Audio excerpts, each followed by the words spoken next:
Recording in progress. नमो भगवते वासुदेवाय। ओम श्री परमात्मने नमः। अथ श्रीमद्भगवद्गीतासु उपनिषत्सु ब्रह्म विद्यायां योगशास्त्रे श्रीकृष्णार्जुन संवादे सांख्य योगो नाम द्वितीयोऽध्यायः। सत्र नंबर 14 में हमने श्लोक नंबर 58 तक पढ़ाई किया था और श्लोक नंबर 58 तक हमने ये देखा कि किस तरह से भगवान अर्जुन को और अर्जुन के माध्यम से हम पूरे मानव समाज को, पूरी सृष्टि को संदेश देना चाहते हैं। और क्या संदेश देना चाहते हैं कि हे मनुष्य, तुम अपने आप को पहचानो, अर्थात तुम देही और देह के बीच के अंतर को समझो।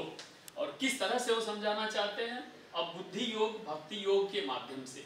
क्योंकि बुद्धि से किया हुआ कर्म अर्थात कर्म योग, जब बुद्धि से आपकी भक्ति जुड़ जाती है, बुद्धि पवित्र हो जाती है, तो वो कर्म योग बन जाता है, बुद्धि योग बन जाता है, वो भक्ति योग बन जाता है। तो भगवान यहाँ पे अर्जुन के कुछ प्रश्न थे श्लोक नंबर 54 में। अर्जुन के प्रश्न क्या थे? तो अर्जुन ने पहला प्रश्न किया, स्थित प्रज्ञस्य का भाषा समाधिस्थस्य केशव। हे केशव, केशव, हे केशव, ऐसे करबद्ध करके अर्जुन ने भगवान से प्रश्न किया, हे केशव, स्थित प्रज्ञस्य का भाषा। स्थित प्रज्ञ जो होता है, जो व्यक्ति जिसकी बुद्धि पूरी तरह से स्थित है, जिसकी बुद्धि योग में है, जिसकी बुद्धि पवित्र है। आज की भाषा में बोलूं तो जिसकी बुद्धि निस्वार्थ भाव से परिपूर्ण है, उनकी बुद्धि, ऐसे लोगों की बुद्धि, जो जिनकी बुद्धि ऐसी है, ऐसे लोग का भाषा क्या बोलते हैं, कैसे बोलते हैं? समाधिस्थस्य केशव, और जो समाधि को प्राप्त हो, क्योंकि इससे पहले भगवान ने समाधि के बारे में बताया कि समाधि को प्राप्त हो जाओगे तो तुमको क्या फायदे होंगे, क्या उससे लाभ होने वाले हैं, तो वो बताया। तो अर्जुन ने केशव से पूछा भगवान से कि समाधिस्थस्य, और जो समाधि को प्राप्त हो गए हैं, अस्य, उनकी क्या भाषा है, वो कैसे बोलते चालते हैं? स्थित धी यानी बुद्धि, जिनकी बुद्धि स्थिति को प्राप्त हो गई है, वो लोग किम प्रभाषित, वो बोलते कैसे, कौन, उनके किस तरह से बोलते हैं, कहाँ उठते बैठते हैं, कहाँ चलते हैं, किम आसीत, कहाँ बैठते हैं, ब्रजेत किम, कहाँ कैसे चलते हैं वगैरह। यानी वो जानना चाहते हैं कि जो व्यक्ति योग को प्राप्त हो गए, जिनकी बुद्धि स्थिर हो गई है, जिनकी बुद्धि एकदम प्रभु में मय हो गई है, उनको कैसे पहचाना जाए। अथवा अर्जुन इसी बहाने ये जानना चाहते थे कि अगर मैं और मेरी बुद्धि स्थिति को प्राप्त हो जाए, योग को प्राप्त हो जाए, अगर मैं स्थित धी हो जाता हूँ, तो कैसे पता चलेगा कि मैं हुआ या नहीं हुआ। तो इस तरह से अब ध्यान दीजिए, इतना बड़ा युद्ध है, सामने दुश्मन खड़े हैं, सब गोला बारूद तो खाना, धनुष बाण सब तैयार है, और वहां से एक व्यक्ति जो पूरी तरह से डिप्रेशन में है, वो भगवान से प्रश्न पूछते हैं। अर्थात मेरा सबसे अनुरोध है कि जब भी आपके मन में कोई डाउट हो तो तुरंत पूछ ले। कोई ये नहीं कह सकता मैं बहुत जल्दी में था इसलिए मैंने पूछा नहीं। अर्जुन और कृष्ण से ज्यादा जल्दी में महाभारत में कौन था? उनके पास तो टाइम ही नहीं था, फिर भी प्रश्न उत्तर हो रहा। फिर भी भगवान के बारे में और आगे कल्याण के मार्ग पर जाने में कोई जल्दी किसी चीज को नहीं होती है, इसलिए आराम से उसके डाउट्स क्लियर करते रहने चाहिए। कल्याण का मार्ग बहुत ही प्रशस्त है, उस पर आगे बढ़ने में कोई कठिनाई नहीं आती है, इसलिए हमें आपके प्रश्नों को पूछ लेना चाहिए। तो कुछ लोग प्रश्न पूछते रहते हैं, लेकिन अभी भी कुछ लोग प्रश्न नहीं पूछ रहे हैं, तो उनसे निवेदन है कि आप भी मन में संदेह है तो पूछिए। मैं भगवान की कृपा से कोशिश करूंगा, अगर आपको बता सका तो बताऊंगा, नहीं तो किसी से पूछ के बताऊंगा। तो श्लोक नंबर 54 में भगवान से अर्जुन ने ये प्रश्न किया था। फिर 55, 56, 57, 58 हमने पढ़ा। 58 में भगवान कहते हैं तस्य प्रज्ञा प्रतिष्ठिता। आप देखिए 61 नंबर के श्लोक में भी भगवान कहते हैं तस्य प्रज्ञा प्रतिष्ठिता। यहाँ क्या पूछा था कि स्थित धिय किम प्रभाषते, स्थित प्रज्ञस्य का भाषा, समाधिस्थस्य केशव, किम आसीत किम व्रजेत। तो 4-5 प्रश्न यहाँ पूछे, तो एक एक का उत्तर दे रहे हैं और उत्तर देते देते 58 हमने लास्ट टाइम पढ़ा था, और 58 का लास्ट शब्द था तस्य प्रज्ञा प्रतिष्ठिता। प्रज्ञा यानी बुद्धि, उसकी बुद्धि, उस बुद्धि प्रतिष्ठित होती है, यानी पूरी तरह से स्थित। तिष्ठ यानी होता है बैठना, तिष्ठ, और तिष्ठिता यानी बैठी हुई, यानी स्थिर हो गई हुई। और प्र मतलब विशेष रूप से, तो विशेष रूप से जिसकी बुद्धि प्रज्ञा प्रतिष्ठित, जिसकी बुद्धि तिष्ठत यानी अच्छी तरह से स्थिर हो गई है, स्थित धी है, जिसकी बुद्धि स्थित हो गई है। तो धी यानी बुद्धि और प्रज्ञा यानी भी हमारी बुद्धि, तो बुद्धि प्रतिष्ठित हो गई है किसकी, तो उसके लिए उन्होंने बताया कि जो व्यक्ति इंद्रियों से इंद्रियों को इंद्रियों के विषयों से समेट लेता है। इसलिए यहाँ पे क्या हमने कहा था, यदा संहरते चायम च अयम, अयम यानी यह आत्मा, यह व्यक्ति जो है जिसकी यदा, जब, अब यहाँ पे देखिएगा यदा तो किया भगवान ने इस्तेमाल, लेकिन तदा का इस्तेमाल नहीं किया। जनरली क्या होता, मैंने यहाँ लिखा है यदा और तदा साथ में आते हैं, और ऐसा 4-5 बार हो चुका है अगले श्लोकों में, लेकिन यहाँ पे क्या है, केवल यदा का इस्तेमाल किया, तदा आया ही नहीं है। अर्थात इंद्रियों के लिए तुलनात्मकता यहाँ पे नहीं है, जब ऐसा करोगे तब ऐसा होगा, ऐसा नहीं है। केवल इस तरह से भगवान ने कहा कि जिस तरह से यदा, जिस तरह से जैसे कछुआ अपने अंगों को समेट लेता है, वैसे आपको समेटना नहीं है। कछुए की तरह नहीं समेटना है। कछुआ यहाँ उदाहरण है, ऐसा नहीं कि हम ठंडी की वजह से हाथ पांव ऐसे करके सो गए और मैं बोलूं कि मैंने इंद्रियों को अपने कंट्रोल में कर लिया, ऐसा नहीं है।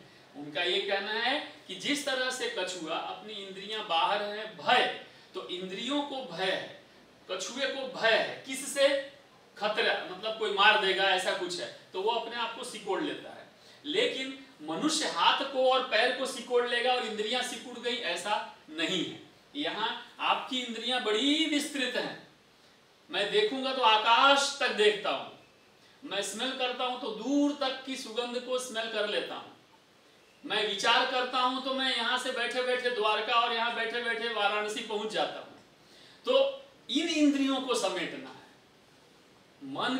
मन से जो प्रभावित इंद्रियां हैं अथवा इंद्रियों से जो प्रभावित मन है, उसको संकुचित करना है। संहरते, अच्छी प्रकार से हरण करना यानी दूसरे के वश में चले जाना, और संहरते यानी खुद के वश में कर लेना।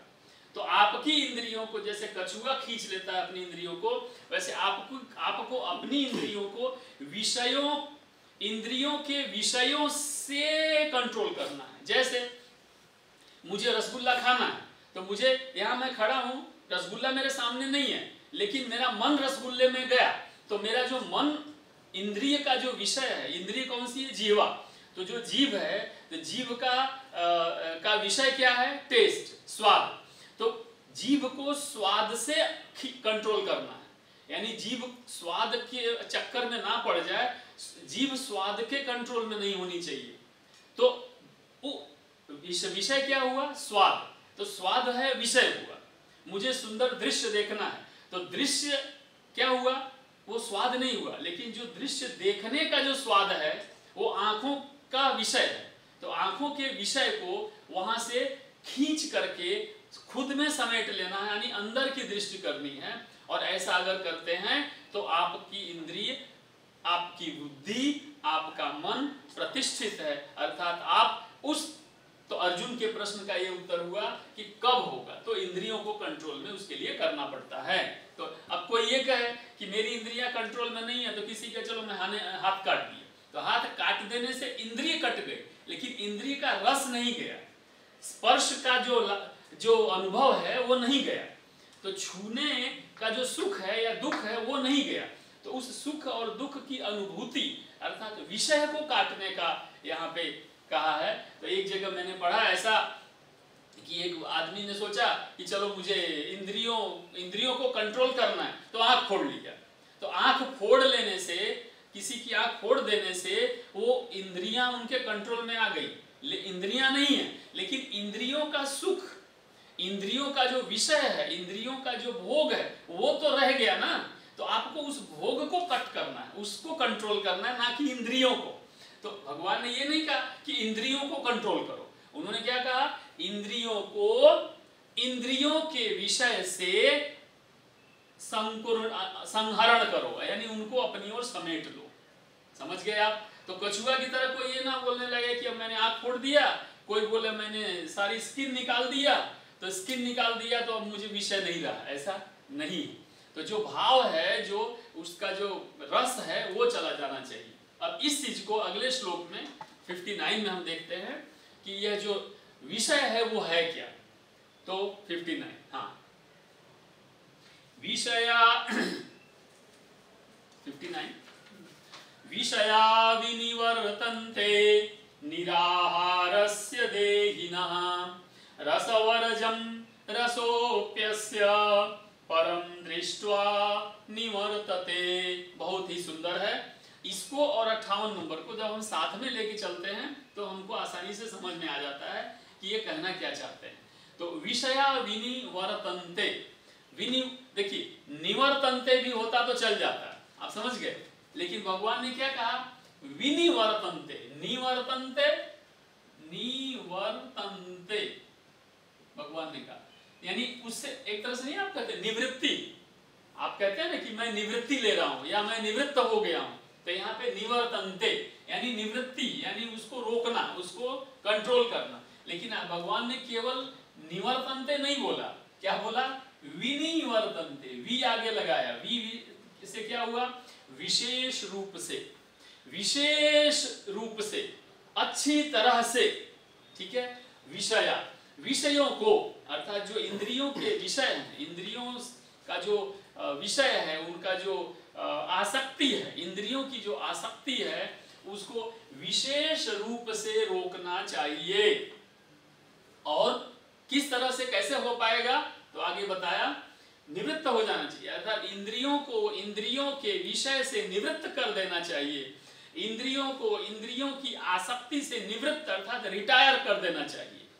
कैसे, जैसे निराहारस्य देहिनः, यहाँ भगवान ने शरीर से उसका तुलना करके बताया कि जिस तरह से एक व्यक्ति ऐसा है जिसको भोजन पानी मत दो आप, शरीर है तो शरीर को भोजन पानी से छुटकारा करवा दो, अर्थात निराहारस्य देहिनः। तो जब वो व्यक्ति उपवास करने लगेंगे बहुत ज्यादा तो कमजोर भी हो सकते हैं, तो कमजोर हो जाने के बाद वो अपने आप को कहें कि अब मैं, मेरी इंद्रियों से मैं दूर हो गया हूं, तो इंद्रियां काम करना बंद कर सकती हैं, लेकिन इंद्रियों का जो भोग है, इंद्रियों की जो आसक्ति है, लालसा बनी रहेगी। तो वो जो लालसा बनी रही, एक्चुअली उसको कट करने की आवश्यकता है। तो अब कई लोग जंगल में बैठ के आंख बंद करके तपस्या कर सकते हैं, पहाड़ पे जाकर के मुनि योगी का रूप धारण कर सकते हैं, वहां दाढ़ी बढ़ा सकते हैं, लेकिन उनके मन में विषय चल रहे होंगे, उनके मन में भोग के प्रति लालसा बनी रह जाएगी। अरे यार, मैं आज वो फला के यहाँ शादी पार्टी में गया होता तो क्या खाने को मिलता, तो वो भोग का जो रस है वो मन में बना रह गया। तो वो योग, उस भक्ति, उस तपस्या या उस प्रकार के त्याग से कोई फायदा नहीं है। इनडायरेक्टली भगवान ऐसा कहना चाह रहे हैं कि रसों को काटना है, आसक्ति को काटना है, भोग को काटना है, भोग की लालसा को काटना है, ना कि इंद्रियों को। तो इंद्रियों के रस को काटना है, इंद्रियों के की जो लालसा है, विषय है, उनको दूर करने की आवश्यकता है, उनसे निवृत्ति लेनी है। रसवर्जम रसोप्यस्य, तो रस के ऊपर ध्यान दिया, रसवर्जम, तो मैंने पहले उसमें लिखा था, यहाँ पे देखिए, रस, सर्व रस, सर्व इंद्रिय, सर्व रस इंद्रिय भाव, यानी रस तो है इंद्रियों में, तो सभी इंद्रियों के जो रस हैं, सभी इंद्रियों के रस का जो भाव है, अर्थात इंद्रिय और मन दोनों को यहाँ पे भगवान ने साथ में ले लिया। भाव कहाँ होगा, इंद्रिय में तो होगा नहीं, भाव कहाँ होता है सोहेल भाई, मन में। भाव कहाँ होगा, मन में। और इंद्रियों के रस का पान, उस रस को पीने वाला कौन है, मन। इंद्रिय तो करती नहीं, आंख देखती केवल है। एक कैमरा भी तो देख रहा है, लेकिन कैमरा क्या इसका रसपान कर पाएगा, इसका आनंद ले पाएगा, या कोई दुर्घटना हुई तो उससे दुखी होगा कैमरा? नहीं। लेकिन आंखें देखेंगी तो आंखें कैमरे की तरह हैं, तो वो केवल देखती हैं, लेकिन उसका जो रस है और जो भाव है वो मन लेता है, इंद्रियों के माध्यम से मन लेता है। जैसे कैमरे के माध्यम से हम देखते हैं, वैसे ही मन आंखों के माध्यम से रस को देखता है, रस का पान करता है। तो भगवान ने कहा रस वर्जम, ये जो रस है उसको वर्जित करो, उसको उसका त्याग करो। और रसोप्यस्य, रस के रस, आप समझे, यानी पहला रस हुआ और दूसरा भाव हुआ, तो उस भाव का भी त्याग करना है। अब मैं थोड़ा सा क्लैरिफाई करूं, जयेश भाई को थोड़ा लगेगा कि क्या कहना चाह रहे हैं। जैसे जब मैं ये पत्ते को देख रहा हूं तो हरियाली का आनंद ले रहा हूं, ये क्या हुआ? इंद्रिय से देखा, रस लिया, इंद्रिय से मैंने इंद्रिय का रस लिया, लेकिन अब मैं यहां से हटके दूसरे रूम में गया, वहां वो हरे रंग का प्लांट नहीं है, आप समझ रहे हो। फिर भी इंद्रियों से जो मैंने रस लिया था यहां, उसका भाव मेरे साथ चला गया, यानी रस सामने है नहीं, लेकिन उस रस का भाव मेरे अंदर रह गया। आप मेरी बात समझे? तो पहला क्या है? रस वर्ज्यम, अर्थात जब आप मजे ले रहे हैं, किसी चीज का आनंद ले रहे हैं, आपके सामने आइसक्रीम रखा, खाए जा रहे हैं, उस समय जो रस आ रहा है, आनंद प्राप्त हो रहा है, वो रस वर्ज्यम, उस रस से आप त्याग करो। उसके बाद क्या? खाने के बाद अब आप घर चले गए और आराम से बेड पे लेटे हुए हैं, वहां पे रसोप्यस्य, अब उस रस का जो भाव रह गया मन में, उस भाव का त्याग करना है। सामने आइसक्रीम नहीं है, लेकिन आइसक्रीम का भाव रह गया, उसका त्याग करना है। और वो कब? वो बाद में होगा, जब सामने नहीं है तब। तो 3 लेवल हुआ। पहला लेवल जब इंद्रियां हैं, इंद्रियां देख रही हैं या इंद्रियों का उपयोग हो रहा है, उसका रस हो रहा है, भोग चालू है, भोग के समय, और एक है भोग के बाद। तो भोग के बाद भाव जो रह गया आपके अंदर, वो भी लालसा है, वही भाव आपको वापस उस भोग में आने के लिए धक्का मारता है कि अरे अरे उस समय आइसक्रीम खाए थे, बहुत बढ़िया, आज फिर से खाएंगे। तो ये जो दोबारा, तो ये भाव आपको वापस ले आता है रस के अंदर डुबोने के लिए। तो जब इंद्रिय आपकी रस में डूब जाएगी, अब आप बताइए कि जब मेरे सामने ये प्लांट है तो मैं प्लांट देखूंगा, लेकिन मेरे सामने भगवान की मूर्ति है तो मैं मूर्ति देखूंगा। तो अब अगले पद में भगवान ने बोला परम दृष्ट्वा निवर्तते, ये सभी का निवर्तते, ये सब समाप्त कब होगा? जब आप इससे उच्च लेवल की चीज पर देखोगे, उच्च लेवल की चीज पर जाओगे, अनुभव करोगे। अब उच्च लेवल है क्या? परम। परम यानी हमने याद है पदम गच्छन्त्य, बताया था भगवान ने कि पदम को प्राप्त होगे, अनामयम, याद आया? परम गच्छन्त्य अनामयम, अनामय पद को जब प्राप्त होगे, अर्थात भगवान के धाम को जब आप चिंतन करोगे, अर्थात भगवान में तुम तन्मय हो जाओगे, भगवानमय हो जाओगे, हे अर्जुन, तब तुम इंद्रियों के रस से, विषयों से, आसक्ति से, लालसा से तुम दूर हो जाओगे, निवृत्त हो जाओगे। तो जब एक जगह से निवृत्त होगे तभी दूसरी जगह प्रवृत्त होगे। एक जगह से जब आप निवृत्त अर्थात रिटायर हो जाएंगे तभी दूसरी जगह ज्वाइन करेंगे ना। तो भगवान ने कहा इससे तुम निवृत्त हो जाओ। किससे? इंद्रियों के सुखों, विषयों से निवृत्त हो जाओ, और तब उसकी जगह तुम किधर प्रवृत्त हो जाओ? प्रभु की ओर प्रवृत्त हो जाओ, अर्थात तुम योगमय हो जाओ, अर्थात भगवानमय हो जाओ। तो आप बताओ, जब कोई बाइक खरीद लेता है तब साइकिल छोड़ता है, कोई गाड़ी खरीदता है तब साइकिल बाइक छोड़ेगा ना। कोई फ्लाइट में जाएगा और ट्रेन में साथ में जाएगा, ट्रेन छोड़ के ही फ्लाइट में जा सकते हैं। तो एक अर्थात ये जो नीचे की चीज है इनको छोड़ दो और परम दृष्टवा, और तुम परम की ओर उन्नत हो जाओ, परम को प्राप्त करने के लिए प्रवृत्त हो जाओ। ऐसा ये श्लोक नंबर 59 में भगवान ने बड़ी बाहरी बात कह दी। आपको मैं समराइज करूंगा बाद में कि जो ये प्रश्न अर्जुन ने 4 किए थे, वो चारों का जब भगवान उत्तर देते जाते हैं तो ये सारे उत्तर इकट्ठा करके भी मैं आपको ट्राई करूंगा, मैसेज कर दूं या मैं यहाँ पे लिख दूंगा, आप इसको पढ़ सकते हैं। तो भगवान ने 18-20 प्रकार के 18 से 20 उत्तर दिया है। तो ये 18 श्लोक मैंने बताया था, 54 से लेके 72, 72वां लास्ट श्लोक होगा। तो 54 के बाद 72 यानी 18 श्लोक हैं। 18 श्लोक में भगवान ने अर्जुन के इन प्रश्नों का उत्तर दिया है। ठीक है, केशव से पूछा और भगवान ने कौंतेय और पार्थ को उत्तर दिया। अब यहाँ धनंजय नहीं है। ठीक है, यहाँ पे भगवान एक चीज और लेते हैं, श्लोक नंबर 60, बहुत ही सुंदर श्लोक है। यहाँ से आपको समझ में आएगा कि रस की ताकत कितनी है, रस की शक्ति कितनी है। जो कहते हैं ना कि अरे मैंने त्याग कर दिया है, मैंने छोड़, देखो त्याग की त्याग न करने का की ताकत कितनी है। रस यततो ह्यपि कौन्तेय, यहाँ भगवान ने कौन्तेय से कहा, मैंने यहाँ लिखा था पार्थ हो गए, धनंजय हो गए, अर्जुन हो गए, अब यहाँ कौन्तेय पे आए। भगवान को लगा कि लगता है मैं बहुत ज्यादा गहराई में चला गया, तो लाओ अर्जुन को जगाते हैं, कौन्तेय उनकी माता के नाम से बुलाते हैं। यततो, यतत मतलब होता है प्रयत्न करना, हमेशा, अंग्रेजी में बोलते हैं स्ट्राइविंग फॉर, मतलब किसी चीज के लिए हमेशा उत्सुक रहना, जानने के लिए तैयार रहना। तो यततः यानी अंदर से मन से, आत्मा से इंद्रियों के ऊपर कंट्रोल करते हुए प्रयत्न करना, उनकी इंद्रियों को कंट्रोल करने का प्रयत्न करना और इंद्रियों को कंट्रोल करते हुए भगवत भक्ति में जाने का प्रयत्न करना। दो प्रयत्न अलग अलग हुए सोहेल भाई।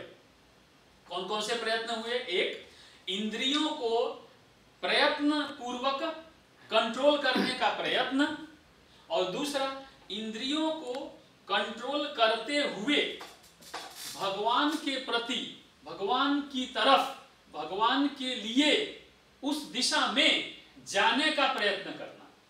कई लोग इंद्रियों पे कंट्रोल किए हुए बिना ही भगवान की ओर जाने की कोशिश करते हैं, और कुछ लोग इंद्रियों पे पहले कंट्रोल करते हैं, करने की कोशिश करते हैं, प्रयत्न कर, और फिर भगवान की ओर जाते। तो दोनों दो चीजें होंगी। तो यहाँ कहा यततो, जो लोग प्रयत्न करते रहते, अभ्यास करते रहते हैं, ट्राई करते रहते हैं, अपि, ही अपि, अपि यानी तथा, मतलब अपि यानी भी, और ही यानी अवश्य, उसके लिए, कौन्तेय पुरुषस्य विपश्चितः।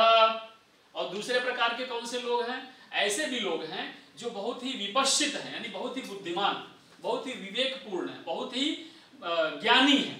तो ऐसे ज्ञानी पुरुष, यहाँ पुरुष का अर्थ पुरुष या स्त्री से नहीं है, पुरुष का अर्थ यहाँ मनुष्य से है। ध्यान रखिएगा, मनुष्यस्य भगवान कह सकते थे, मनुष्यस्य विपश्चितः, लेकिन यहाँ मनुष्य कह देने से क्या होता कि यहाँ पे अन्य जो प्राणी हैं, जी, भगवान तो सबके लिए कह रहे हैं ना, केवल मनुष्यों के लिए नहीं कह रहे हैं।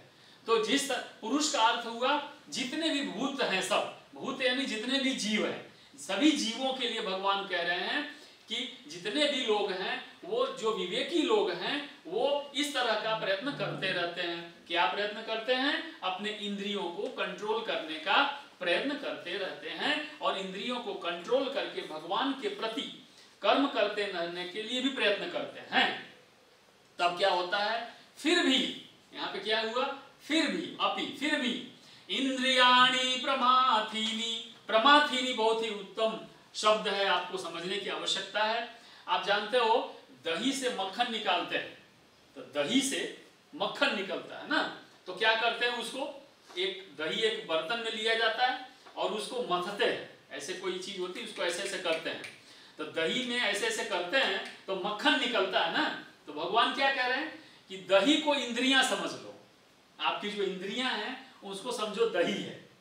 दही, जयेश भाई ध्यान है ना, दही क्या है? दही, खाने वाली दही। तो दही को समझो तुम्हारी इंद्रियां हैं, आंख, नाक, कान। इंद्रियां यानी इंद्रियों के विषय, इंद्रियों की आसक्ति, तो उनको समझो क्या है? दही है।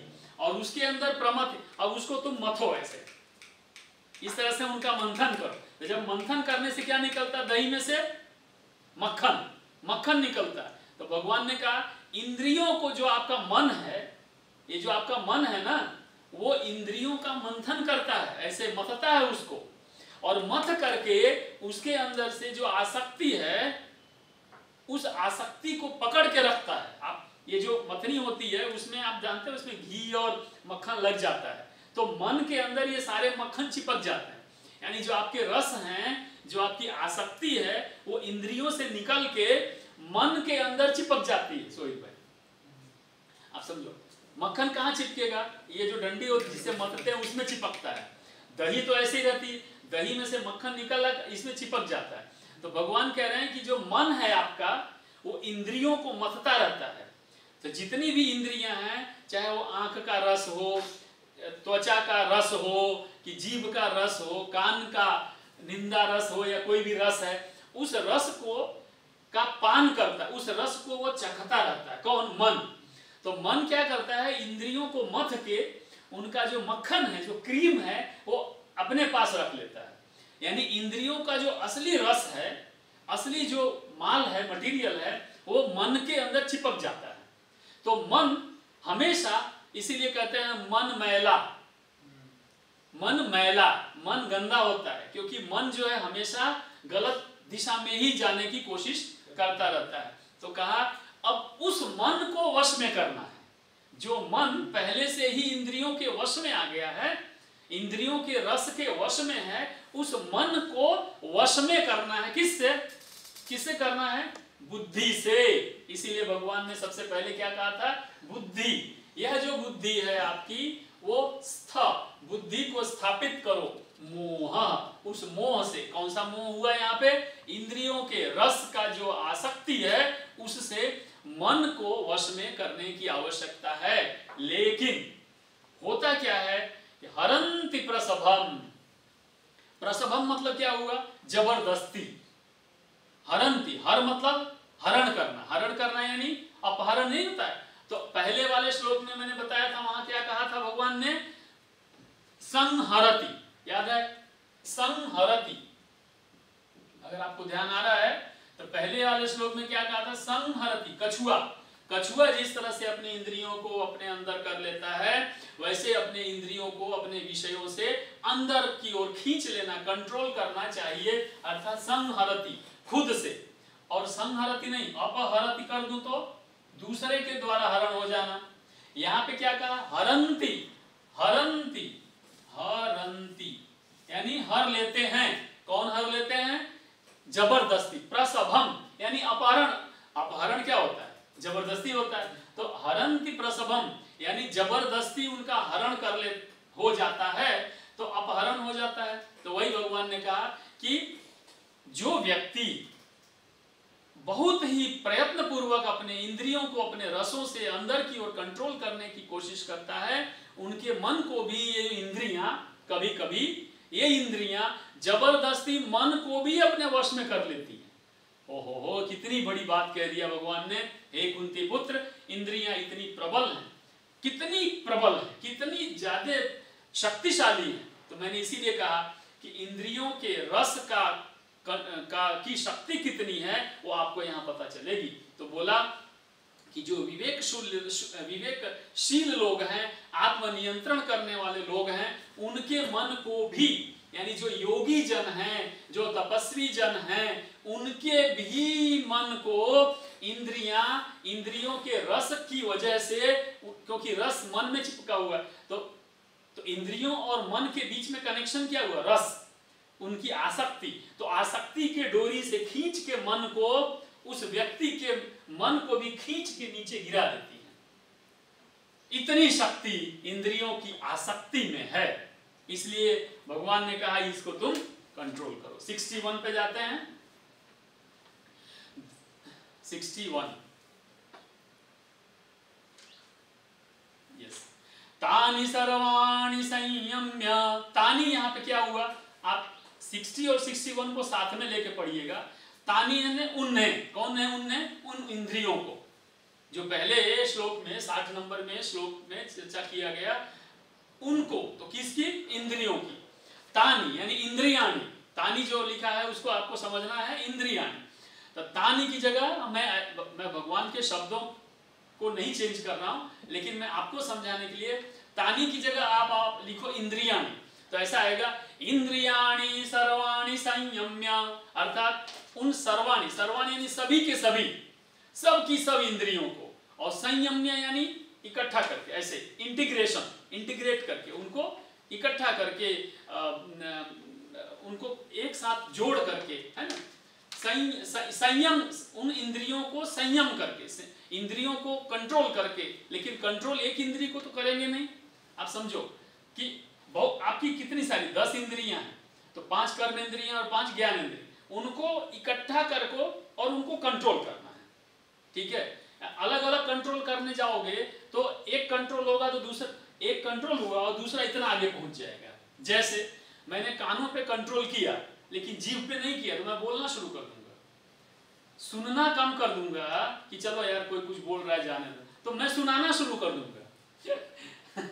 तो कह रहे भगवान, कान यानी सुनने की इंद्रियों को कंट्रोल करो, बोलने की इंद्रिय को कंट्रोल करो, देखने की, तो सभी इंद्रियों को संयोग करो, संयोग करके उनको सबको कंट्रोल करना शुरू। तो ये पूरा जो बलून है, वो बलून इंद्रियों के जो का रस है, बलून है, वो बहुत बड़ा, तो उसको धीमे धीमे धीमे धीमे धीमे धीमे कंट्रोल करने की कोशिश करो। तो सबको कनेक्ट करोगे तो कंट्रोल करोगे। तो तानि इंद्रियाणि, उन सभी इंद्रियों को, समस्त सर्वाणि यानी सभी इंद्रियों को संयम, इकट्ठा करके उनको वश में करने की कोशिश करो, कंट्रोल करने की कोशिश करो। युक्त आसीत मत्पर, ये बहुत बड़ी बात भगवान ने कह दिया। युक्त आसीत, आसीत यानी होता है बैठना, यानी आसीत यानी होता है उसके अंदर पूरी तरह से प्रतिष्ठित हो जाना। किसके अंदर? मत परह। मत परह का अर्थ यहाँ होता है मुझ में, मुझ में। पहली बार भगवान ने, आप सोचो 47 श्लोक उधर थे पहले चैप्टर में और 61 ये है, तो कितने हुए? 108। आपको मैं कुछ और कहने की कोशिश कर रहा हूं। कहते कहते जब 108 नंबर का श्लोक आया तब भगवान ने कहा मुझ में प्रतिष्ठित हो जाओ। किसमें? भगवान। और इसका अर्थ क्या हुआ? कृष्ण खुद कह रहे हैं कि मैं भगवान। अब आप विचार करो, इस मेरे सारे रोए खड़े हो गए ये कहते हुए कि कृष्ण ने कहा मैं भगवान, और हम सब भगवान कृष्ण की भक्ति कर रहे हैं। कितने हम सौभाग्यशाली हैं, भगवान की कितनी कृपा है कि उन्होंने हमें उनके बारे में चिंतन मनन करने का मौका दिया। मत परह, भगवान कहते हैं अर्जुन को। कृष्ण यहाँ अर्जुन का नाम नहीं लिया है पूरे श्लोक में, देखिएगा कहीं भी ऐसा नहीं कहा हे अर्जुन तुम मुझ में स्थापित हो जाओ, लेकिन उन्होंने क्या कहा?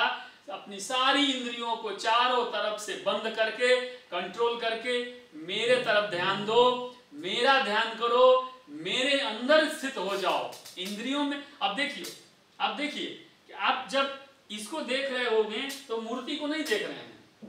जब आपके चिंतन में खराब चीजें होंगी तो आपके चिंतन में अच्छी चीजें नहीं होंगी। तो भगवान ने कहा कि जब तुम्हारी इंद्रियां दूसरी तरफ झुकी हुई हैं तो मेरी तरफ झुकेगी ही नहीं, तो तुम उनको छोड़ के मेरे तरफ आ जाओ और तुम मेरे में प्रतिष्ठित हो जाओ, मेरे परायण हो जाओ। परायण यानी मेरी शरणागति में आ जाओ। आप समझ गए?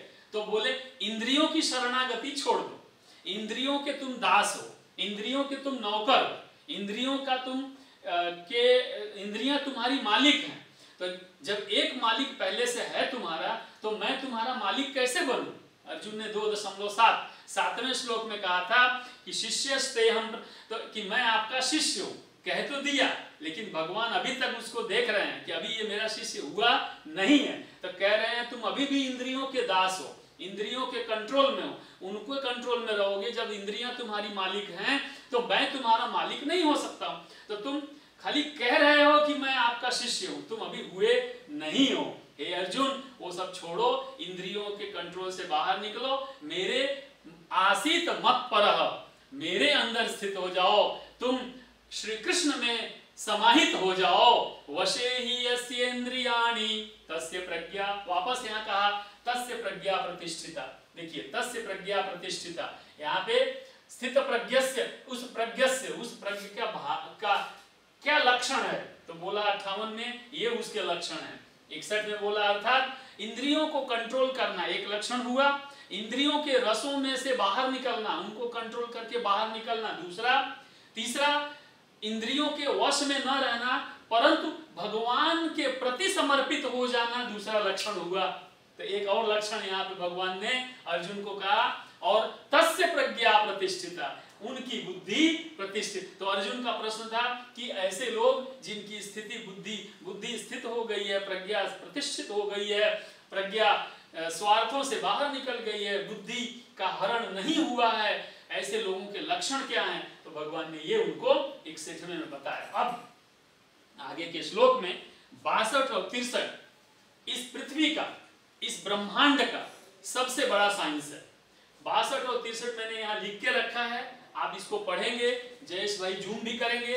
ये 62 जूम, 62 और ये 63, ये इस पृथ्वी का सबसे बड़ा साइंस है। ये इस पृथ्वी का सबसे बड़ा साइंस है। ये मैं इसके आसपास वाला डिलीट कर दे रहा हूं, आपको ध्यान में रहेगा। इसको हम कम से कम आपसे कहेंगे 2 या 3 बार पढ़ेंगे तो आपको आइडिया आएगी कि हम क्या कहना चाह रहे हैं। 62 और 63 मैं पढ़ रहा हूं। ध्यायतो विषयान् पुंसः, ध्यायतो विषयान् पुंसः, संगस्तेषूपजायते, संगस्तेषूपजायते, संगत्संजायते कामः, संगत्संजायते कामः, कामात् क्रोधोऽभिजायते, कामात् क्रोधोऽभिजायते, क्रोधाद् भवति सम्मोहः, क्रोधाद् भवति सम्मोहः, सम्मोहात् स्मृतिविभ्रमः, सम्मोहात् स्मृतिविभ्रमः, स्मृतिभ्रंशात् बुद्धिनाशो, स्मृतिभ्रंशात् बुद्धिनाशो, बुद्धिनाशात् प्रणश्यते, बुद्धिनाशात् प्रणश्यते।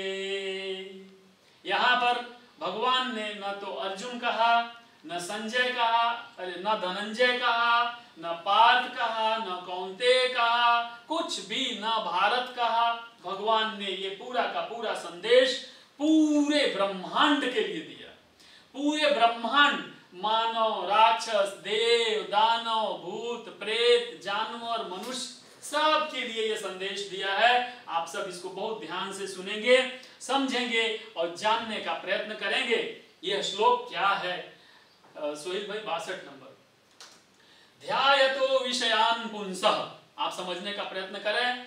ध्यायतो, यहाँ पे भगवान ऐसा भी कह सकते थे, चिंतयतो, चिंतन करना। किसका? विषया, विषयों का चिंतन करना। लेकिन भगवान ने क्या किया? उससे 2 स्टेप ऊपर जाके कहे और क्या बोला? ध्यायतो, विषयों पर ध्यान रखना। अर्थात आपके मन में जो विषय का ध्यान होगा, अगर आपके मन में लगता है मुझे सफलता प्राप्त करनी है, मुझे कलेक्टर बनना है, मुझे नेता बनना है, मुझे अच्छा प्रोफेसर बनना है, मुझे साइंटिस्ट बनना है, मुझे अच्छा माता पिता का भक्त बनना है, मुझे गुरु बनना है, मुझे शिष्य बनना है, अथवा मुझे गुंडा बनना है, मुझे एक्टर बनना है, जो आपके मन में जो विषय का चिंतन, ध्यान, 24 घंटे ध्यान उस चीज का चिंतन चलेगा, आपको लगेगा कि मैं आईटी प्रोफेशनल बनना चाहता हूं सोहिल भाई, तो आप आईटी प्रोफेशनल बन जाओ। ध्यायतो विषयान् पुंस, जो मनुष्य, पुंसः, पुंसः यानी यहाँ पे पुरुष या स्त्री नहीं, कोई भी, जो कोई भी मनुष्य, राक्षस, देव, दानव, कोई भी। रावण को रावण बनना था तो कोई नहीं रोक सका है। तो जिसको जो चीज बनने की का ध्यान रखना है वो रख सकता है। कोई सोचा कि मुझे असफल होना है, मुझे नहीं मिलेगी सफलता, और दिमाग में ऐसा ही रख के काम करेगा तो वो असफल हो जाएगा। और कोई अगर ये सोच के चल नहीं मुझे सफलता लेनी है तो वो सफल हो जाएगा। तो जो चीज का तुम ध्यान करोगे अर्जुन, तो अर्जुन को ध्यान क्या था? मैं नहीं लड़ूंगा, मैं नहीं कर पाऊंगा, मुझे पाप लगेगा, मेरे खानदान का नाम खराब हो जाएगा। तो भगवान ने इनडायरेक्टली क्या बोला, तुम्हारा जैसा चिंतन है, जैसा ध्यान है, जैसा मनन है, वही होगा, उसमें मैं या कोई कुछ नहीं कर पाएगा। तुमको लगता है कि मुझे बहुत बड़ा गार्डन बनाना है, तालाब बनाना है, मुझे बहुत बड़ा आलीशान बंगलो बनाना है, तो तुम कर लोगे, लेकिन ध्यायतो, उसका ध्यान करो। जिस चीज का तुम ध्यान करोगे, जिस विषय का ध्यान करोगे, अब किसी को खराब चीज का चिंतन करना है तो वो कर सकता है। तो अगर आप विषय का चिंतन करोगे, किसी खराब चीज में आसक्ति होगी आपकी, तो उसकी वजह से आपको वही प्राप्त होगा। अब उसके लिए एक एक चीज बताते हैं, बहुत ही मस्त है ये समझने का। संग कहते हैं ना कि कुसंग सत्संग, तो जैसा आपका संग वैसा आपका मन, वैसी आपकी प्रवृत्ति, वैसी आपकी आसक्ति। तो जैसा संग होगा वैसा ही तुम बनोगे। पहले क्या बोला, जैसा ध्यान करो। आप जैसा ध्यान करेंगे वैसे लोगों को ढूंढेंगे। जैसे मान लो मुझे श्रीमद् भगवद गीता समझना है, जानना है, तो मैं ऐसे व्यक्ति को ढूंढूंगा जो श्रीमद् भगवद गीता में पारंगत है, ज्यादा जानते हैं। अगर मैं ये चाहूं कि नहीं, मैं इसकी जगह मुझे मांस खाना है, तो मैं क्या ढूंढूंगा, मांस की दुकान ढूंढूंगा। मुझे शराब पीना है तो मैं शराब की दुकान ढूंढूंगा। तो जैसा जैसा मेरा चिंतन, जैसा ध्यान होगा, ऐसा ही संग मैं ढूंढूंगा, ऐसे ही आसक्ति के प्रति मैं आगे की ओर बढ़ूंगा। संजायते, ऐसे ही इसके प्रति मैं आगे की ओर जाऊंगा। तेषु, उसी तरह से उसी प्रकार की इंद्रियों के विषय में। संगात, जैसा संग होगा, यहाँ क्या कहा देखिए, संग संगात, कामः कामात्, ध्यान दीजिएगा, क्रोधो क्रोधात्, सम्मोह सम्मोहात्, दोनों श्लोक एक्चुअली साथ में लेना है। सम्मोहात्, सम्मोहात् से स्मृति विभ्रम, स्मृति विभ्रम से स्मृति भ्रंशात्, स्मृति भ्रंशात् से बुद्धिनाशो, बुद्धिनाशात् यहाँ लिखा है, बुद्धिनाशात् से प्रणश्यति, खत्म, विनाश। तो क्या बताया, अब ध्यान से देखना, मैं यहां से शुरुआत करता हूं, इसमें नीचे से। आप 63 नंबर लीजिए, फिर उल्टा थोड़ा सा जाएंगे, 63 ले लीजिए, 63। देखिए प्रणश्यति, देखिए प्रणश्यति मतलब होता है विनाश हो जाना, पूरी तरह से विनाश हो जाएगा। किसका, बुद्धिनाशात्, जिसकी बुद्धि खत्म हो गई है, जिसकी बुद्धि खत्म हो गई है, बुद्धिनाशात्, बुद्धि के नाश होने से मनुष्य का सर्वनाश हो जाता है। सर्वनाश मनुष्य का ही नहीं, सबका, पुंस, सभी का। तो उस व्यक्ति, यहां देखिए, यहां जोड़ रहा हूं मैं, उन लोगों का सर्वनाश हो जाता है, प्रणश्यति, सर्वनाश हो जाता है, जिनकी बुद्धि समाप्त हो चुकी है। इसीलिए भगवान ने पहले से ही क्या कहा, शुरू से ही देखिए, बहुत पहले से, श्लोक नंबर 55 है, 2.55 जब हम पढ़ रहे थे तब से लेके 55 से लेके और अब हम आप 62 तक आ गए। अभी भगवान बुद्धि को ही पकड़ के रखे, क्योंकि अर्जुन की क्या खराब हो गई है, बुद्धि, बुद्धि भ्रमित हो गई। तो भगवान ने लास्ट अटैक कर दिया अर्जुन पे कि कब से कह रहा हूं बुद्धि के बारे में, तुम्हारी बुद्धि खत्म हो गई। तो अगर बुद्धि नष्ट हो गई है तो प्रणश्यति, सर्वनाश हो जाएगा। मतलब क्या हुआ, अरे भाई जिसकी बुद्धि नष्ट हो गई वो क्या होगा, वो कुछ अच्छा नहीं कर पाएगा ना। तो कह रहे बुद्धिनाशा, बुद्धि के नाश होने से सर्वनाश हो जाता है। तो ये बुद्धि हुई सबसे नीचे। अब नीचे यानी लास्ट में बुद्धि खराब होती है, और बुद्धि खराब होने से सर्वनाश। मैं अभी ये लिख रहा हूं, आपको ध्यान रहेगा।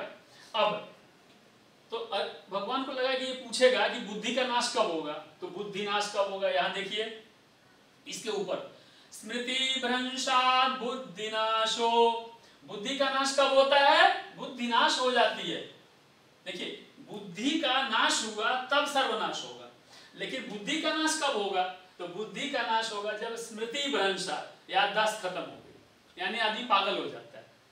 जिसकी याददाश्त, तो स्मृति, स्मृति भ्रंशात्। तो भगवान ने कहा स्मृति खत्म हो गई तो बुद्धि खत्म हो जाएगी।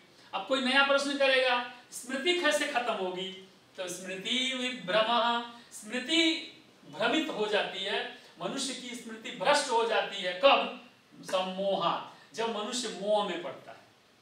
मोह में कब आएगा, तो बोला स्मृति को बचाना है तो मोह में नहीं पड़ना है। तो मोह से स्मृति भ्रंग हो जाती है। मतलब आप इंटरव्यू लेने बैठे और आपका भाई इंटरव्यू देने आ गया, अगर भाई से दोस्ती अच्छी पड़ती है तो आपकी बुद्धि सम्मोह में पड़ेगी और जरूर सिलेक्शन कर दोगे। लेकिन अगर भाई से नहीं पड़ती है तो भाई कितना भी अच्छा होगा लेकिन आप दुर्मोह में पड़ेंगे, यानी उसको पास नहीं करेंगे आप। तो दोनों मोह हुए, चाहे इधर वाला मोह हो चाहे इधर। तो यहाँ देखिए पहले भी 55 में कहा था बुद्धि मोह, तो बुद्धि जो है मोह से प्रभावित होती। तो मोह में दो तरह का है, ऊपर और नीचे, यानी सम्मोह और दुर्मोह, दोनों मोह हो सकता है। तो भगवान ने बोला मोह से बाहर निकल जाओ, यानी मोह के दोनों पक्ष में नहीं रहना है, आपको न्यूट्रल रहना है। तो मोह आ गया, सम्मोहित हुए अगर तो स्मृति चली गई। अब किसी ने कहा कि भाई सम्मोह तो, अब सम्मोह कैसे आएगा, मोह कैसे होता है? तो मोह के लिए बोला सम्मोह क्रोधात् भवति, क्रोध से सम्मोह होता है। यानी क्रोध आपको अगर हुआ है तो आपको सम्मोह में ले जाएगा। अब नया प्रश्न है क्रोध से सम्मोह, ये नहीं समझ में आया मेरे। अरे भाई सपोज आप क्रोधित हुए और क्रोध में आके आपने पिता को ही गाली दे दिया। कई लोग होते हैं क्रोध में आकर के वाइफ को पीटना शुरू कर दिया आपने, क्रोध में आकर के आप अपने गुरु को ही गाली देना शुरू कर दो, गुरु को ही ऊपर से छत से धक्का मार दिया, क्रोध आ गया। तो क्रोध में आपको पता नहीं चलता मैं क्या कर रहा हूं, अच्छा कर रहा हूं कि बुरा कर रहा हूं। क्यों? क्योंकि आपकी निर्णय लेने की जो क्षमता होती है वो समाप्त हो जाती है। तो कहा मोह का अर्थ क्या हुआ यहाँ, निर्णय न लेने की स्थिति। तो जब आदमी क्रोध में होता है तो निर्णय नहीं ले पाता है, तो निर्णय नहीं ले पाता इसलिए गलत सही करने लगता है। तो क्या बोला, क्रोध से सम्मोह होता है, सम्मोह, सम्मोह से स्मृति भ्रंग हो जाती है क्योंकि निर्णय नहीं ले सकते, बुद्धि खत्म हो गई। बुद्धि खत्म होने से सर्वनाश हो जाता है। लेकिन अभी इसके ऊपर का श्लोक तो बाकी। अब ऊपर के श्लोक में क्या बोला, कोई बोलेगा क्रोध क्यों होता है, ये भी तो हो सकता है ना। आप बोलो अरे यार क्रोध ठीक है मैं क्रोध नहीं करूंगा, लेकिन ऐसा नहीं है। भगवान ने कहा क्रोध, तो क्रोध कैसे होता है तो वो देखते हैं। तो अगले इसके ऊपर वाले श्लोक में 62 में जाइए। ये थोड़ा मैं उल्टा ले रहा हूं आपको। क्रोधोऽभिजायते, क्रोधो अभिजायते, क्रोधो अभिजायते। मैंने आपको बताया था, ये अगर याद है, पंकज, पंकज यानी कमल, ज यानी पैदा होना, उत्पन्न होना। कीचड़ में जो पैदा हो उसको पंकज कहते हैं, यानी ज मतलब पैदा। तो यहाँ जायते, जायते यानी पैदा होता है। तो क्या पैदा होता है, क्रोध। क्रोध उत्पन्न होता है, अब खाली उत्पन्न नहीं होता है। यहाँ पे भगवान ने बहुत बढ़िया बात कही, देखिएगा मैं अलग अलग लिख रहा हूं। क्रोध अभिजायते, तीन शब्द है। तो क्रोध, क्रोध आ गया ये, अभिजायते मतलब होता है उत्पन्न होता है। तो क्रोध उत्पन्न होता है, ऐसा भी भगवान कह सकते थे, क्रोध जायते। लेकिन भगवान ने क्या, क्रोध अभिजायते। अभी यानी होता है अवश्य, आप समझ गए, अवश्य। देखिए यहाँ क्रोधो भी जायते, अवश्य, इसको कोई टाल नहीं सकता है। अर्थात क्रोध उत्पन्न होता है, लेकिन अब प्रश्न, और अभी यानी अवश्य और तुरंत होता है। लेकिन किसी ने पूछा तो क्रोध कैसे कंट्रोल करूं, तो बोले कामात् क्रोधो, काम से। वापस देखिएगा इंद्रियों पे आ रहे हैं भगवान। इससे पहले इंद्रियों को कंट्रोल करने को कहा था, विषयों को, और वापस भगवान वहां आ रहे हैं। कामात् क्रोधो, काम से क्रोध उत्पन्न होता है। अर्थात इस क्रोध को कंट्रोल करना है तो क्या करना पड़ेगा, काम अर्थात विषयों को कंट्रोल करना, अर्थात विषयों यानी इंद्रियों के रसों को, इंद्रियों की आसक्ति को, काम को कंट्रोल करना पड़ेगा। ठीक है, काम से तो ठीक है, समझ में आ गया। तो 1 2 3 4 5 6 तो हो गया। इसमें 8 चीजें भगवान ने कही। अब देखिएगा 2 ही श्लोक में। तो बोला कि अच्छा ठीक है, काम, मैं काम को कंट्रोल कर लेता हूं, चलो मेरे इच्छाओं को रोक दूंगा, ये है वो है। भगवान ने कहा 1 मिनट शांत रहो। इच्छाएं डायरेक्ट कंट्रोल नहीं होंगी। इच्छाओं को कंट्रोल करने के लिए किसका कंट्रोल आवश्यक है, इंद्रियों का। अब ऊपर जाते देखिएगा, विषयान, ऊपर वाले श्लोक में कहा विषयान संगस्तेषु उपजायते, विषयों संग के कारण, किसके संग? इंद्रियों की आसक्ति, इंद्रियों के विषय, इंद्रियों में भोग की जो लालसा है, उसकी वजह से क्या होता है? क्या उत्पन्न होता है? काम उत्पन्न होता है। तो भगवान ने यहाँ कहा इंद्रियों का जो विषय है उसको, तो पहला हुआ इंद्रिय, फिर हुआ इंद्रियों का रस, फिर इंद्रियों के रस से उसका संग, मन का संग, और उससे काम, उससे क्रोध, उससे सम्मोह, उससे स्मृति, उससे बुद्धि और उससे सर्वनाश। अर्थात भगवान को लगा होगा कि अर्जुन पूछ रहे हैं कि ये करने की सब जरूरत क्या है, मैं ना करूं तो क्या होगा? तो भगवान ने कहा तो तुम्हारा सर्वनाश हो जाएगा, यानी न तुम रहोगे न कोई रहेगा, कुछ हो नहीं पाएगा, सब समाप्त हो जाएगा। तो अब मैं इसको एक साथ दोनों श्लोकों को समराइज करता हूं, जरा आप समझने का प्रयत्न करेंगे। एक बार पूरा पढ़ देता हूं, स्क्रीन पे पढ़ता हूं। ध्यायतो विषयान् पुंसः संगस्तेषु उपजायते, संगत संजायते कामः, कामात् क्रोधोऽभिजायते। मैंने आपको बताया था ना, काम उत्पन्न होता है किससे? संग से। संग कौन सा? इंद्रियों ने जिस रस का संग किया, इंद्रियों से देखो मैंने बताया ना कि मैं रसगुल्ला खाया, तो रसगुल्ला से मेरे इंद्रिय का संग हुआ, तो उसमें रस उत्पन्न हुआ, तो वो जो रस है वो काम को उत्पन्न करता है, तो वो काम इंद्रिय से रस, रस का काम, और उससे क्रोध उत्पन्न हुआ। अच्छा, ये सब एक साथ होता है, हाँ समझिएगा। अगर आपका जो इच्छा है, जो रस है, जो आपका जो ये काम है वो पूरा नहीं हुआ तो क्रोध उत्पन्न होगा। ये बताना मैं भूल गया, देखिए अच्छा हुआ याद आ गया। काम जो हुआ, मन में काम उत्पन्न हुआ, विषय की प्राप्ति की लालसा उत्पन्न हुई, और अगर उसमें विघ्न आ गया, वो नहीं पूरा हो सका, तो क्रोध उत्पन्न होता है। तो जब क्रोध उत्पन्न हुआ, इसको तो ये सारा एक साथ होता है। जैसे एक सिंपल एग्जांपल,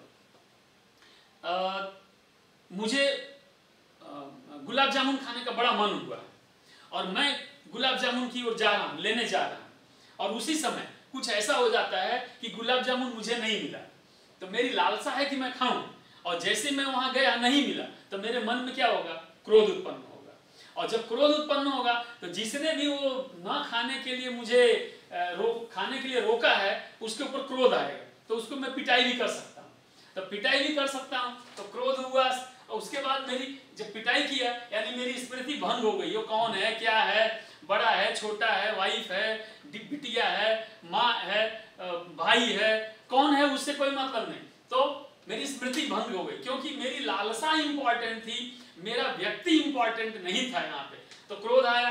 कई लोग देखना गुस्से में आकर के किसी को गोली मार देते हैं, और गोली मारने के बाद अरे यार तो मैंने बड़ा गड़बड़ की, तो बाद में उनकी स्मृति, उनकी याददाश्त वापस आती है और वो पछताते हैं, बाद में पछताते हैं। तो स्मृति उस समय नहीं थी, इसका मतलब यही हुआ।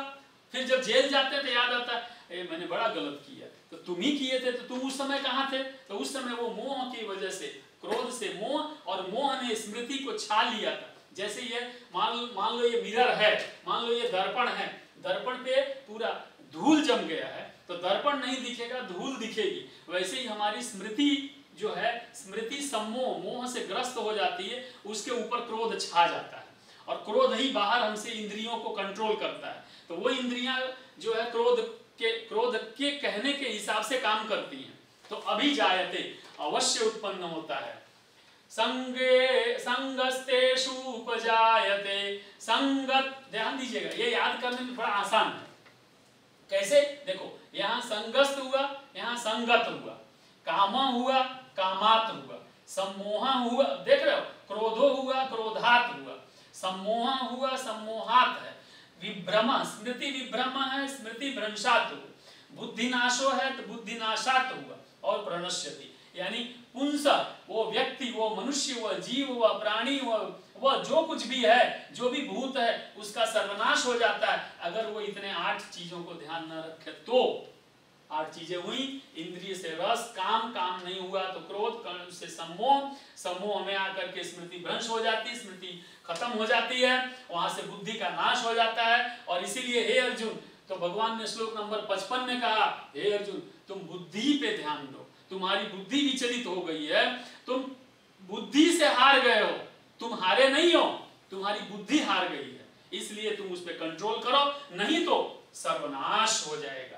अर्थात अता पता भी नहीं रह जाएगा कि तुम कौन थे, क्या थे, नाम भी जाएगा, यश जाएगा, संपत्ति जाएगी, लोग जाएंगे, तुम्हारा शरीर जाएगा, तुम्हारी आत्मा भी क्षीण होकर के स्वर्ग की जगह दूसरे लोकों में गलत अभी मतलब नीचे की ओर जाएगी, उसका उत्थान नहीं होगा, उसका पतन हो जाएगा। हे अर्जुन, अतः ध्यायतो विषयान् पुंसा संगस्तेषु उपजायते, संगत संजायते कामः, कामात् क्रोधो विजायते, अभिजायते, अवश्य होगा, अवश्य होगा, अवश्य होगा।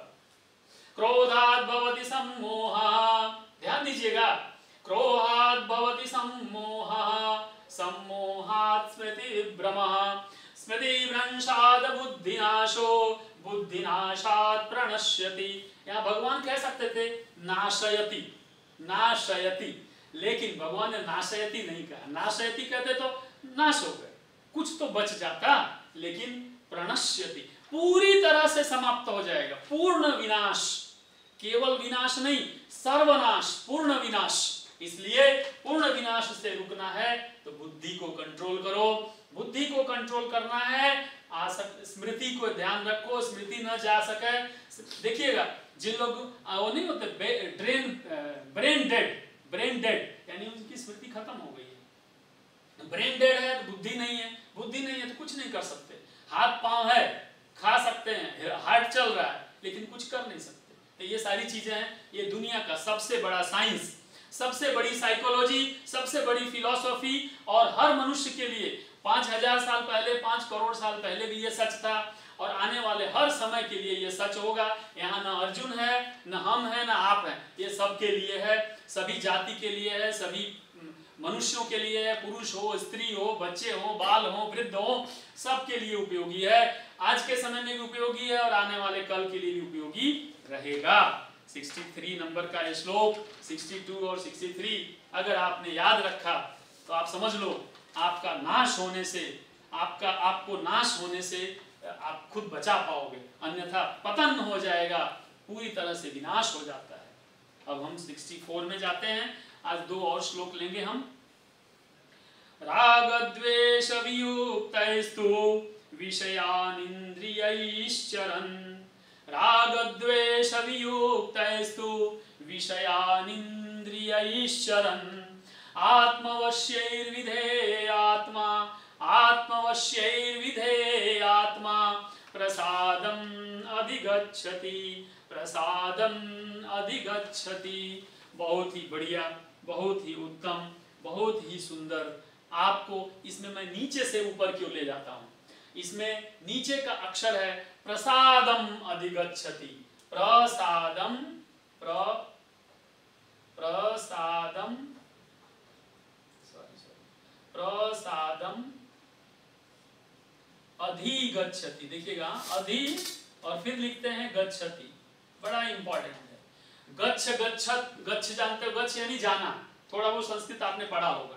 गच्छ मतलब होता है जाना, गच्छति यानी जाते हैं, अधिगच्छति अधिकार, जानते हो ना, अधिकार यानी जाने का अधिकार मिल जाता है, यानी अधिकार पूर्वक आप जाते हो। भगवान ने बोला कर्मण्येवाधिकारस्ते, कर्म में अधिकारस्ते, तुम्हारा अधिकार है, और यहां भी कहा अधिगच्छति, तुम्हारा अधिकार हो जाएगा। हे अर्जुन, अगर तुम ऐसा कर सकते हो, हे मनुष्यों, हे पृथ्वी जनों, हे ब्रह्मांड के लोगों, तुम अधिकारी बन जाओगे।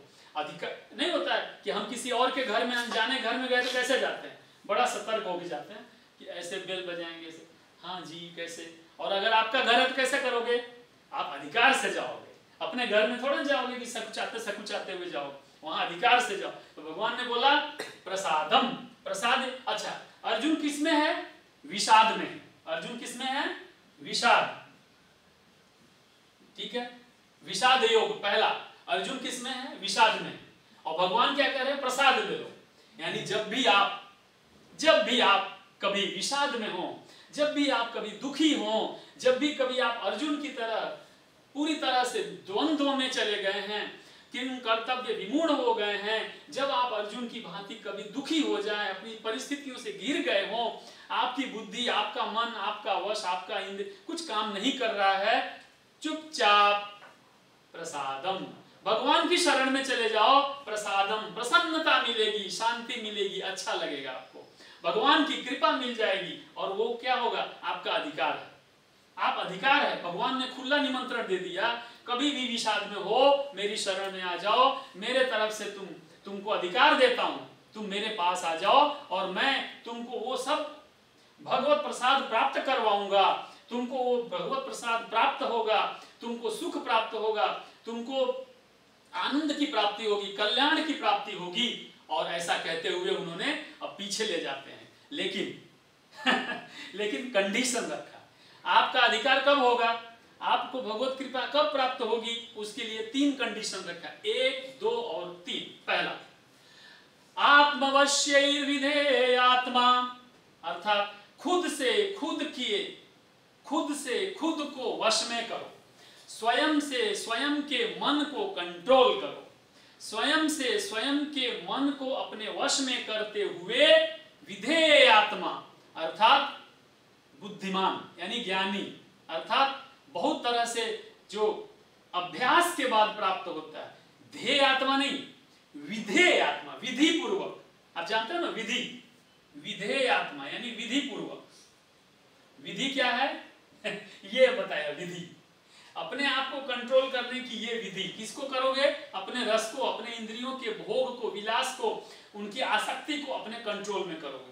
तो विधि पूर्वक, विधि क्या बताया, सब इंद्रियों को संयुक्त करके कछुए की भांति इंद्रियों के रस को अंदर की ओर ले लो, इंद्रियों को, ये नहीं कि बहुत अच्छी जलेबी, चलो खा लिया, अच्छा इधर गए, अरे ये बहुत बढ़िया पेंडा बना, चलो वो भी खा लिया, अरे कंट्रोल करो, पेट तुम्हारा कोई किराए का पेट थोड़ा लेकर रखे हो, जो मन में आए खाते जा रहे हो, उनको कंट्रोल करो, जो मन में आए बोलते चले जा रहे हो, वाणी पे कोई कंट्रोल नहीं है, शब्दों पे कोई कंट्रोल, कहीं अच्छा दिखा उसको देखने लगे, बुरा दिखा तो उसको, तो कहीं आंखों पे कोई कंट्रोल नहीं, मन पे कोई कंट्रोल नहीं। तो भगवान ने बोला विधि पूर्वक ये सबको कंट्रोल करो, नियंत्रण में लाओ, अगर ये करोगे तो तुमको भगवत कृपा प्रसादम का अधिकार है, और प्रसाद भगवत कृपा तुमको अवश्य मिलेगी, भगवत कृपा, भगवान का आशीर्वाद, भगवान की शरणागति अवश्य मिलेगी।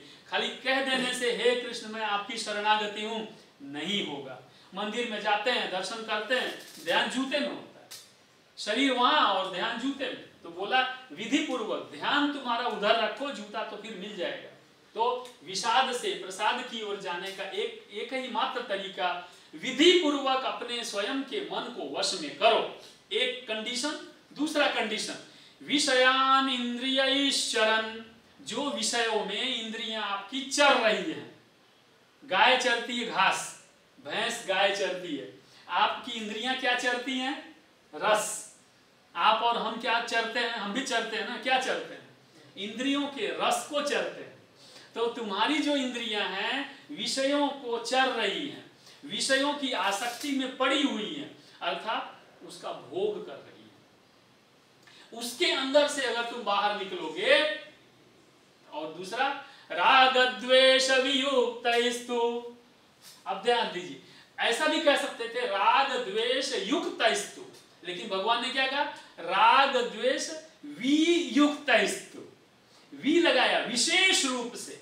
भगवान ने हर जगह बहुत सावधानी रखी, आप समझो कितनी सावधानी से शब्दों का इस्तेमाल करते हैं।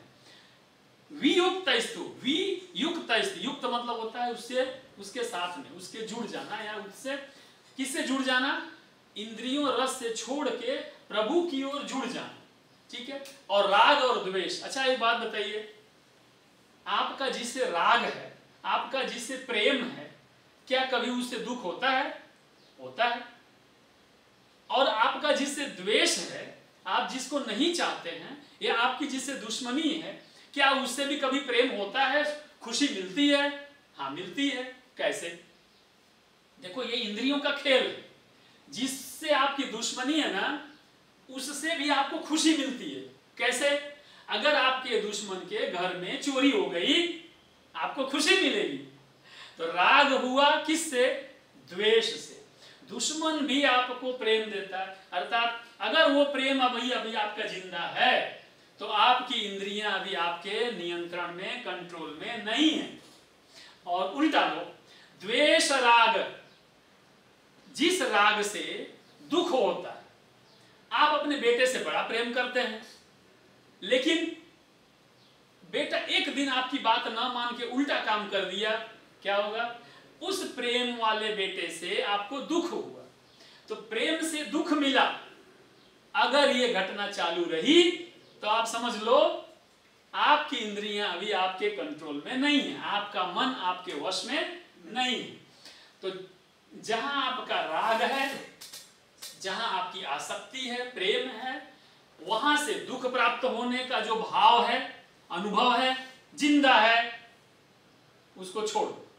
और जहां आपको दुख है, जहां से आपको इज्जत नहीं मिलती है, मान लो उदाहरण के लिए, या आपको लोग पसंद नहीं करते, द्वेष है, घृणा है, लेकिन वहां से भी आपको कभी कभी सुख मिल रहा है, तब आप समझ लो छोड़ना।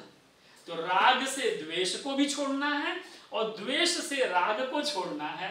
अर्थात राग और द्वेष से अपने आप को छुड़ाना है। यानी मन राग से भी जुड़ा है और मन द्वेष से भी जुड़ा है। मन राग के माध्यम से द्वेष से जुड़ा है, मन द्वेष के माध्यम से राग से जुड़ा है। कितने सारे जुड़ाव है, ये सभी से वियुक्त ही है। ये सभी से विशेष रूप से मुक्त हो जाओ, फ्री हो जाओ, उनसे दूर हो जाओ। इसलिए पहले कहा था दूरेण ह्यवरम कर्म, याद है आपको पहले वाले श्लोक में, दूरेण ह्यवरम कर्म, ऐसे सकाम कर्म से हे अर्जुन अपने आप को दूर करो। ऐसे ही हमको भी कह रहे हैं, राग द्वेष से वियुक्त हो जाओ। विषयों, इंद्रियों को, इंद्रियां जो विषयों के माध्यम से रसों का चल रही हैं, रसों का आनंद ले रही हैं, उसके ऊपर ध्यान दो हे अर्जुन। हे मनुष्यों, अपने आप से, अपने आप की आत्मा के माध्यम से अपने मन को अपने वश में करो, और तब तुम कभी भी विषाद को प्राप्त नहीं होगे, और तुम विषाद से भी प्रसाद को प्राप्त हो जाओगे। अर्थात तुम्हारा अधिकार हो जाएगा। मेरे शरण में आने से मेरे भगवान की कृपा को प्राप्त करने के तुम अधिकारी बन जाओगे, और तुम कभी भी दुख को प्राप्त नहीं होगे। तुम हमेशा प्रसाद प्रसाद प्रसाद। अब देखो, जब भगवान के यहाँ जाते हो तो हम प्रसाद लेते हैं, है ना? थोड़ा सा प्रसाद होता है, कितना सम्मान करते हैं हम प्रसाद का, नीचे न गिर जाए, थोड़ा सा आया उसको ले लिया, अगर थोड़ा मिला तो थोड़ा जेब में रख लिया, माताजी को दूंगा, पिताजी को दूंगा, पत्नी को दूंगा, पति को दूंगा, भाई को दूंगा, बच्चों को दूंगा। थोड़ा प्रसाद मिला, थोड़ा थोड़ा रख लेते हैं, उसका सम्मान करते हैं। आप सोचो, तो ये प्रसाद की बात कर रहे हैं भगवान। वो उस प्रसाद, भगवत कृपा को तुम प्राप्त करोगे हे अर्जुन। और अर्जुन के माध्यम से भगवान ने हमको भी ये श्लोक हमको बताया और कहा कि हमें खुशी। अब देखिएगा यहाँ पे, अब फिर से मैं बोलता हूँ, यहाँ देखिएगा प्रसादम है ना, भगवान बहुत ही सिस्टमैटिक बात करते हैं। हम लोग कैसा करते हैं, कभी ऐसी बात करेंगे, कभी वैसी बात करेंगे। भगवान देखिए कितना एक एक जोड़ जोड़ के बातें बता रहे हैं। अभी यहाँ प्रसादम गच्छति हुआ, देख रहे हैं आप। अभी अगले श्लोक में जाइए, नीचे जाइए, तुरंत देखिए पहला शब्द देखिए, प्रसादे सर्व दुखानाम। आप देखो कितना बढ़िया है, प्रसाद मिलेगा तो क्या होगा, हैं? अर्जुन को हुआ होगा ना कि चलो ठीक है प्रसाद मिल गया, लेकिन उससे होगा क्या? तो आज का ये अंतिम श्लोक है, प्रसादे सर्व दुखानाम। ध्यान दीजिएगा, भगवान ये कह सकते थे प्रसादे दुखानाम, लेकिन क्या कहा? प्रसादे सर्व दुखानाम, सब प्रकार के दुखों का हरण हो जाएगा, सारे के सारे दुख खत्म हो जाएंगे।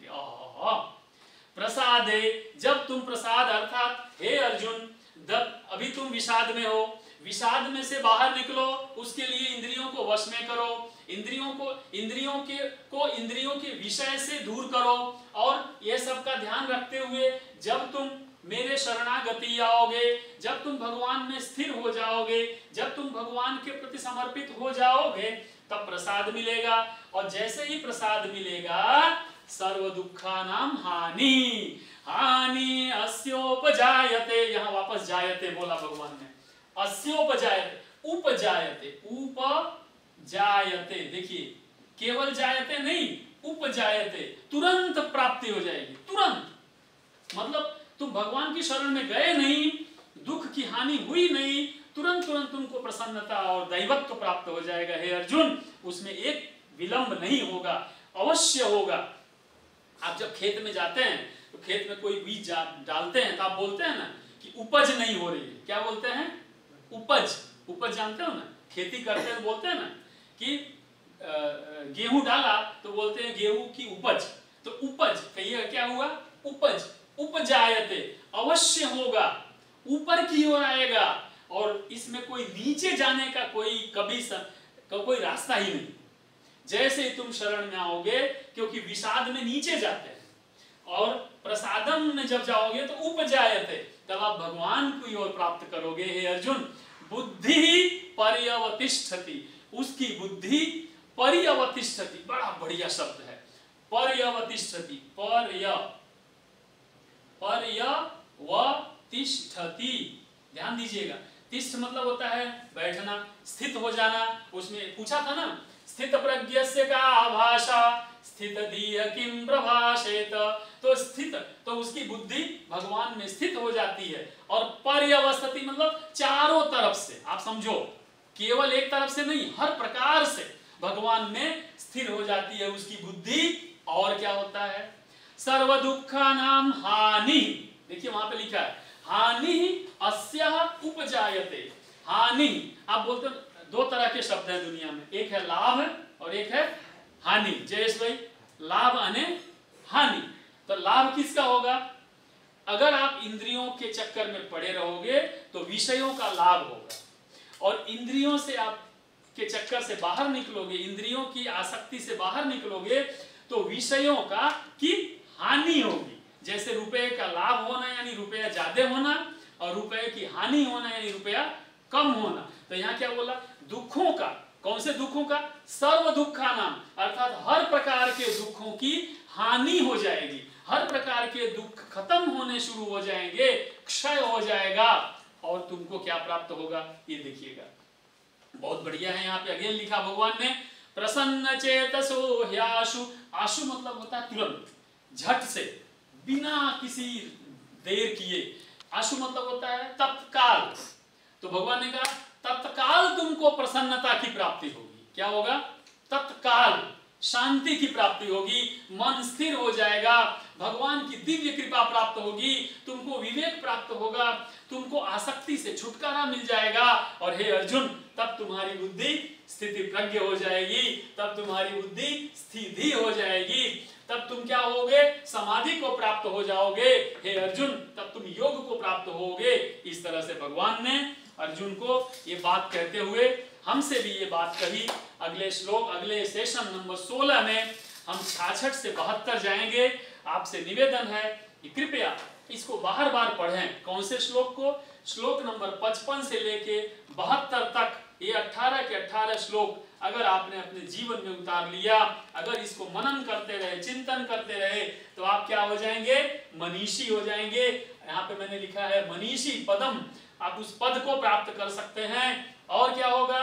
कलिलम तरम, आप उस कीचड़ से, दलदल से बाहर हो जाएंगे, तर जाएंगे। आपकी आत्मा इस बार बार का जन्म बंधन का जो चक्र है उससे बाहर निकल जाएगी। आप चंचल से अचल हो जाएंगे, आप निश्चल हो जाएंगे, निश्चल होकर के समाधि को प्राप्त करेंगे, और निसंदेह आपका नाश नहीं होगा। आपको क्यों? क्योंकि आप विषाद से प्रसाद को प्राप्त करेंगे। और भगवान ने कहा प्रसन्न चेतसा, और तुरंत आपके चित्त को, मन को, चेतसा यानी चित्त को, मन को, आत्मा को, आपको तुरंत, आशु अर्थात तुरंत, शीघ्र, तत्काल शांति प्राप्त होगी, कल्याण होगा। इन्हीं शब्दों के साथ आज सेशन नंबर 15 आपके लिए मैंने जो कहा, जिसमें कोई गलती शायद हुई होगी, क्योंकि भगवान के शब्द हैं तो कहीं न कहीं भगवान जो कहना चाहते हैं वो तो हम नहीं कह पाते हैं। इसलिए अगर कुछ गलती हुई तो प्रभु के चरणों में और आपसे भी निवेदन है कि मुझे क्षमा करेंगे। ओम श्री कृष्णार्पणमस्तु। ओम नमो भगवते वासुदेवाय। हरि ओम तत्सत्।